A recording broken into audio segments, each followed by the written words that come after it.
सभी को मेरा नमस्कार। जैसे कि आप सब देख रहे होंगे कि मैं सबसे पहले आपको आज सिलेबस दिखा रही हूँ केवीएस का, जिसमें सबसे यहाँ पे देखिए टीजीटी हिंदी का सिलेबस है। ये देखिए टीजीटी हिंदी का सिलेबस है, जिसमें सबसे पहले आपका दिया हुआ हिंदी भाषा और व्याकरण, दूसरे नंबर पे वर्ण व्यवस्था, जिसमें वर्ण व्यवस्था में वर्ण, मात्रा और अक्षर है। तो सबसे पहले हम क्या करेंगे, वर्ण व्यवस्था में वर्ण पढ़ेंगे। तो आइए हम पहले वर्ण पढ़ते हैं। तो यहाँ पे देखेंगे वर्ण। वर्ण होता है क्या है? वर्ण होता है सबसे छोटी इकाई होती है ना, जिसके टुकड़े नहीं कर जा सकते। ठीक है, और उसे ध्वनि और बोलने लिखने में वह वर्ण होता है। और ये ध्वनि और चिन्हों दोनों के लिए होता है। तो मतलब जैसे ध्वनि के लिए भी, और चिन्ह, जैसे चिन्ह मतलब प्रतीक होता है ना, जैसे कि क का ऐसे जीरो बना के डंडा खींच के तो क बनेगा, वो चिन्ह होता है। ठीक है, ये सारे अक्षर क्या चिन्ह है हमारे। और ध्वनि इन दोनों के लिए होता है जो वर्ण होता है। तो हम देखते हैं, तो वर्ण क्या है? भाषा की सबसे छोटी इकाई वर्ण है और इसके टुकड़े नहीं हो सकते। इसके टुकड़े नहीं हो सकते। बोलने और सुनने में जो ध्वनि है, जो हम बोलते हैं और सुनते हैं, वो ध्वनि है। ठीक है, और लिखने पढ़ने में वर्ण है। लिखने और पढ़ने में वर्ण है। वर्ण शब्द का प्रयोग ध्वनि और ध्वनि चिन्ह दोनों के लिए होता है। जो वर्ण का प्रयोग होता है, मतलब ध्वनि और ध्वनि चिन्ह दोनों के लिए होता है। ठीक है, तो इस तरह वर्ण वर्ण जो हमारा वर्ण भाषा के मौखिक और लिखित दोनों रूपों के प्रतीक है। दोनों रूपों के प्रतीक है, मतलब मौखिक और लिखित। ठीक है, अतः हम वर्ण की परिभाषा इस प्रकार से भी दे सकते हैं। मतलब इस प्रकार से भी हम उस वर्ण परिभाषा की दे सकते हैं। ठीक है, तो वर्ण वह ध्वनि है जिसके और खंडन नहीं किया जा सकता, जिसके मतलब टुकड़े हम नहीं कर सकते। और किसी भाषा के सभी वर्णों, सभी वर्गों के सभी वर्गों के व्यवस्थित तथा क्रमबद्ध समूह को वर्णमाला कहा जाता है। जैसे भाषा के जो सभी वर्ग होते हैं ना, वर्ग के जो व्यवस्थित और क्रमबद्ध समूह होते हैं, उसको हम वर्णमाला कहते हैं। ठीक है, जैसे का पूरा स्वर हो गया, व्यंजन हो गया, वह क्या हमारी, वो वर्णमाला है। तो हमारी वर्णमाला है। ठीक है, ठीक है, जिसमें हमारा स्वर व्यंजन दोनों आता है। ठीक है, और हिंदी वर्णमाला, हिंदी भाषा और हिंदी वर्णमाला में दो दो प्रकार के होते हैं। जो हमारी हिंदी वर्णमाला होती है वो दो प्रकार की, एक हमारा स्वर है और एक हमारा व्यंजन है। एक हमारा स्वर और एक हमारा व्यंजन है। ठीक है, तो यहाँ पे देखिए। ठीक है, आप पहले वर्ण समझ गए ना। मैं वर्ण वो होता है जिसके हम टुकड़े नहीं कर सकते, जिसके टुकड़े नहीं कर जा सकते। और वो लिखने पढ़ने में क्या वर्ण होता है। और ये हमारे ध्वनि और ध्वनि चिन्ह, ये दोनों के लिए यूज होता है, मतलब ध्वनि और ध्वनि चिन्ह के लिए। ठीक है, जिनके खंडन नहीं किया जा सकते वो वर्ण है। ठीक है, जो वर्ण वह ध्वनि है जिसके हम खंडन नहीं कर सकते, इसके टुकड़े नहीं कर सकते। इतना आप समझ गए। तो ये जो वर्ण व्यवस्था होते हैं, जो क्रमबद्ध समूह में होता है, उसे वर्णमाला कहते हैं। और वर्णमाला के दो प्रकार होते हैं, एक स्वर है, एक हमारा व्यंजन है। तो स्वर मात्रा क्या है? स्वर मात्रा देखेंगे आ ई उ ऋषि ऋषि ए ओ औ। तो हमारा इसमें आप देखेंगे मात्रा दी हुई है। ये बड़े आ की छोटी ई, बड़ी ई, छोटा ऊ, बड़ा ऊ, ऋषि ऋषि। ठीक है, ए, बड़ा ए, छोटा ओ, बड़ा ओ। तो इस प्रकार के सारी की सारी मात्राएं हैं। तो ऐसे हम व्यंजन को देखते हैं कि हमारे व्यंजन कैसे हैं। तो हम व्यंजन पर जाएंगे तो व्यंजन देखेंगे। ये देखिए हमारा व्यंजन। तो व्यंजन यहाँ पे जो क वर्ग, च वर्ग, ट वर्ग और ता वर्ग और ये जो पा वर्ग है, तो जो हमारा क से स्टार्ट होता है क वर्ग हो जाता है, जो चा से स्टार्ट होता है चा वर्ग, टा से टा वर्ग, ता से ता वर्ग और पा से पा वर्ग। तो इस प्रकार से हमारा ये व्यंजन है, का से लेके माह तक। तो ये हमारा क्या व्यंजन है। और इसके अंदर जो आप अगला जो देखेंगे य र ल व, ये अंत्यस्थ व्यंजन है। ठीक है, अंत्यस्थ व्यंजन है जो। और उसमें व्यंजन हमारे श, स, ह। ठीक है, ये हमारे उसमें व्यंजन है। और ये ग्रहित व्यंजन अ, ये जो हमारे मतलब कि जो उर्दू में यूज किए जाते हैं, हमारे अ, ज और फ। तो हमारे ठीक है इस प्रकार से। और हमारा जो संयुक्त व्यंजन है, ये संयुक्त व्यंजन है। इसमें छ, त्र, ज्ञ और श्र आता है। और ड और ढ मान्य स्वर है। ठीक है, तो अनुस्वार हमारा, अनुस्वार इसमें अंग की बिंदी आती है। अनुनासिक औ औ। ठीक है, और विसर्ग में यहाँ पे जो दो बिंदु आती है विसर्ग है। तो हम क्या करेंगे, सबसे पहले हम स्वर के बारे में जानेंगे। तो ये हमने अभी व्यंजन देख लिए कि व्यंजन कैसे-कैसे होते हैं। तो इसके हम आगे देखेंगे किस प्रकार से इसकी पूरी डिटेल पढ़ेंगे। तो स्वर में क्या है हमारा? तो हमारा जो स्वर है, स्वर वर्गों के उच्चारण में हवा बिना किसी रुकावट के मुँह से बाहर आती है और वो स्वर कहलाते हैं।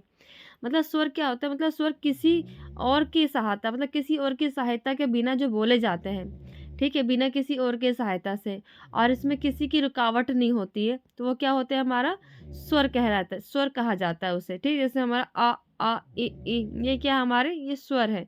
इसमें किसी अन्य की सहायता मतलब सहायता लेने की ज़रूरत नहीं होती है और ये बिना जो हमारे मुख के अंदर जो हवा बिना रुकावट के मुँह से बाहर निकलती है, उसको बोलते हैं स्वर, ठीक है?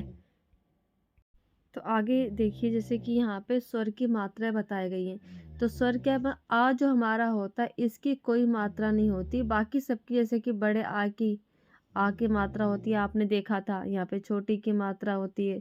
सबकी मात्रा होती है।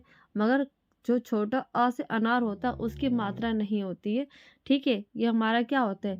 आ को छोड़ के प्रत्येक स्वर की मात्रा होती है। जब स्वरों को व्यंजन व्यंजन के साथ प्रयोग किया जाता है तो उसकी मात्रा ही उसकी मात्राओं का ही प्रयोग किया जाता है। उसकी मात्रा का जैसे व्यंजन के साथ प्रयोग करते हैं ना, तो मात्रा का प्रयोग जैसे मैंने लिखा यहाँ पे माँ, माँ ये लिखा ना माँ, माँ पे क्या आ की मात्रा लगी है ना, जैसे कि माँ में बड़ा आ आएगा तो ये माँ हो जाएगा। क्या हो जाएगा? माँ हो जाएगा। तो इसमें जो आ की मात्रा आई है, ठीक है? उसी तरह से मगर छोटे आ की मात्रा नहीं होती। जैसे यहाँ पे आप उदाहरण देखेंगे, जैसे रा पर ऊ की मात्रा तो ऊ हो जाएगा। रा पे ऊ की मात्रा जैसे रा में ये ऊ हो जाएगा। ठीक है? और रा पे ऊ और बड़े ऊ की मात्रा रा के नीचे नहीं लगती, रा के ऊपर लगती, आ के सामने लगती सॉरी। जो रा के सामने लगती है और बाकियों में क्या लगता है वो नीचे लगती है। ठीक है? यहाँ पे नीचे या ऊपर लगेगी, नीचे लगेगी या ऊपर लगेगी। तो जैसे कि अब बड़ा ऊ होगा, तो बड़ा ऊ में क्या लगता है जैसे कि रा में बड़ा ऊ होगा तो क्या लगेगा ऐसे डंडा लगा के ऐसे करा जाएगा। यहाँ पे आप देख लेंगे, तो यहाँ पे देखेंगे डंडा लगा के इसको थोड़ा ऐसे गोल घुमा देंगे और छोटे ऊ में क्या लगेगा ऐसे ही बनेगा ये ऐसे ही। ठीक है? ये आप समझ गए? अब यहाँ पे देखेंगे जो हमारा अनुस्वार और अनुनासिक में अंतर क्या है। जब हम बोलते समय ना जो हमारी वायु मुख के साथ नाक से भी निकलती है तो उसे अनुनासिक कहा जाता है। जैसे 5 होते हैं जैसे विसर्ग है, ठीक है? इसमें यहाँ पे देखेंगे 2 बिंदी है, ठीक है? का प्रयोग केवल संस्कृत के शब्दों में ही किया जाता है। जैसे ये संस्कृत के शब्दों में विसर्ग का किया जाता है जैसे कि अतः, प्रतः, अंततः, फलतः आदि इन सब में प्रयोग किया जाता है संस्कृत के शब्दों में ज़्यादातर। अधिकतर उन्हीं में प्रयोग किया जाता है विसर्ग, ठीक है? आप देख रहे होंगे कि ये संस्कृत के शब्दों में ही किया जाता है। जैसे गृहीतः ध्वनि, ठीक है?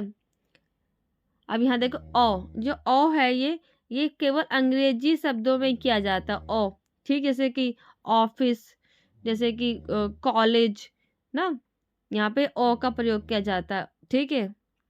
ये आ और ओ के बीच की ध्वनि होती है। ये आ और ओ के बीच की, इन दोनों के बीच की ध्वनि होती है।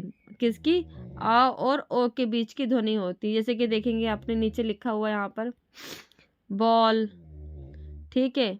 कॉल, हॉल, डॉक्टर, डॉल, ये क्या है हमारा अ और ओ के बीच में ये ओ की ध्वनि है। अंग्रेजी शब्दों के लिए प्रयोग किया जाता है। देखेंगे आप ये सारे अंग्रेजी शब्द हैं जितने भी आपने देखेंगे बॉल, कॉल, हॉल, डॉक्टर या डॉल ये सब अंग्रेजी शब्द के, ठीक है?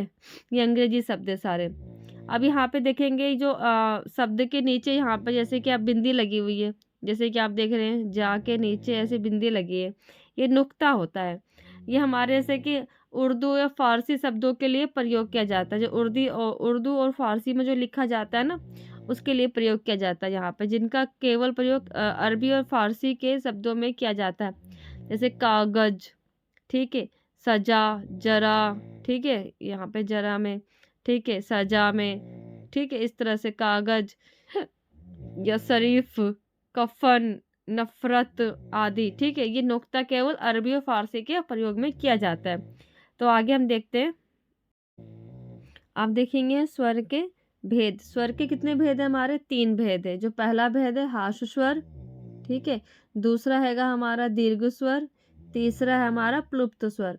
हास्य स्वर वो होते हैं जिसके बोलने में कम समय लगता है, उसको हास्य स्वर कहा जाता है, जिसमें हमारा आ, हाँ, ई और ओ और ऋषि ऋषि, ठीक है।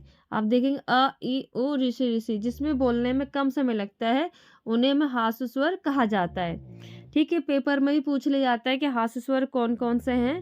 ठीक है, तो इस चीज़ का आप ध्यान देना, जिसमें बोलने में कम समय लगे वो हमारे 4 स्वर है, अ, ई, उ और ऋषि ऋषि।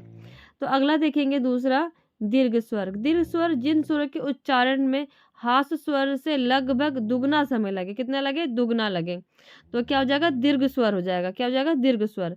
ये 7 है, कितने, ये 7 है। आ, बड़ी ई, बड़ा ओ, ये तीनों आ जाएंगे। ठीक है, अब इसमें ए और ये ओ दोनों आ जाएंगे, मतलब आपके देखेंगे इस तीनों के जो बड़ी मात्रा आ जाएगी, इसके बाद 3 ये हो जाएंगे, और जो हमारे जो 4 बचेंगे वो हो जाएंगे, क्या, जो 4 बचेंगे वो हो जाएंगे।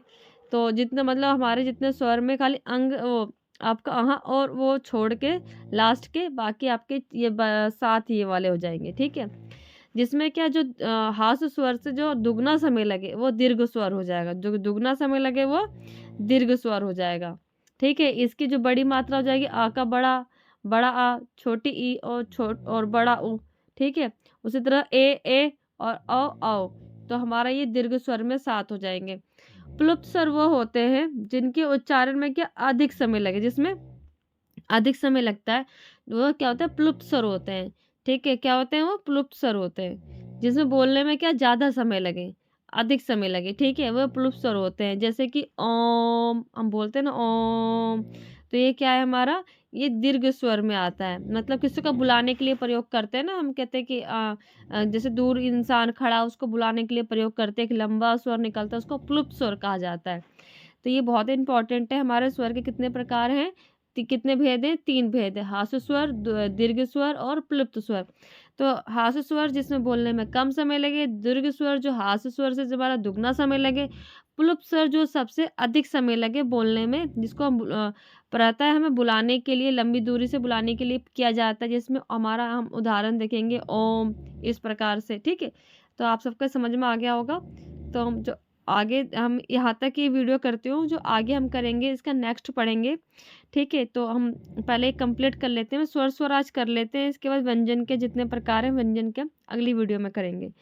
तो यहाँ पे देखेंगे ये अनुनासिक स्वर। अनुनासिक स्वर में मैंने जो बताया था, जो स्वर नाक और मुंह से बोले जाते हैं उन्हें अनुनासिक स्वर बोला जाता है। जैसे चंद्र बिंदु के लिए प्रयोग किया जाता है, क्या, चंद्र बिंदु के लिए प्रयोग किया जाता है, ये नाक की सहायता से बोले जाने के कारण इन्हें अनुनासिक कहा जाता है। जैसे गांव, 5, ठीक है, जिसके ऊपर चंद्र बिंदु लगे वो अनुनासिक स्वर कहा जाता है। अब यहाँ देखिए अनुस्वर। अनुस्वर में जैसे खाली बिंदी लगती है ना, जैसे यहाँ पे देखेंगे बंदर, कंधा, चंचल, मंच, अंधा, और ये आपका कंठ, तो ये अनुस्वर जिसमें बिंदी लगे, अनुस्वर। और अनुनासिक में जो मुंह और नाक से दोनों से जब प्रयोग बोला जाता है तो चंद्र बिंदु लगती है।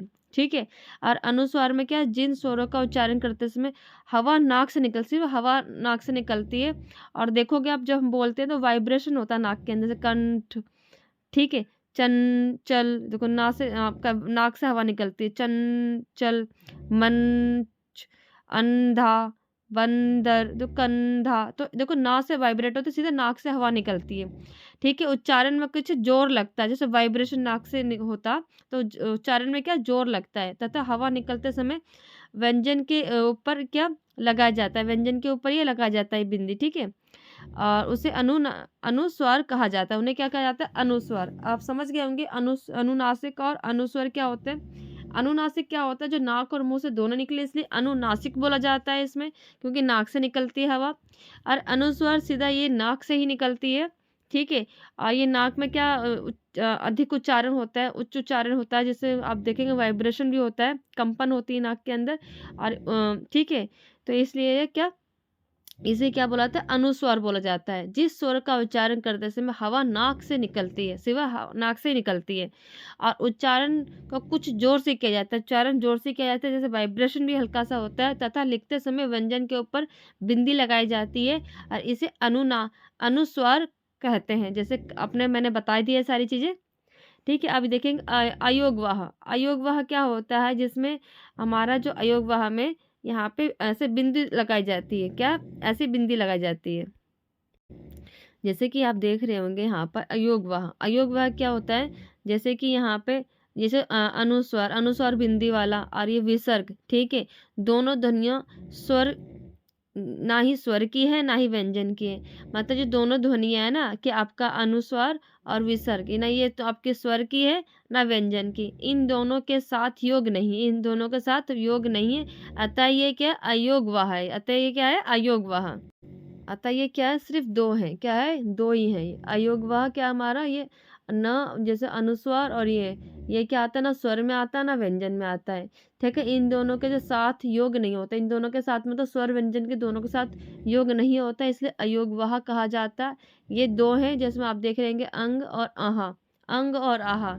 ठीक है, तो आज हमने स्वर के सारे भेद कर लिए हैं। तो अगला जो वीडियो होगा हमारा व्यंजन का होगा, क्योंकि लंबी हो जाएगी। तो आप सबका बहुत बहुत धन्यवाद, आप सबके प्यार और सपोर्ट के लिए। ऐसे ही प्यार सपोर्ट करते रहे और पढ़ते रहे, आगे बढ़ते रहे। आप सबका दिन शुभ रहे। Thank you.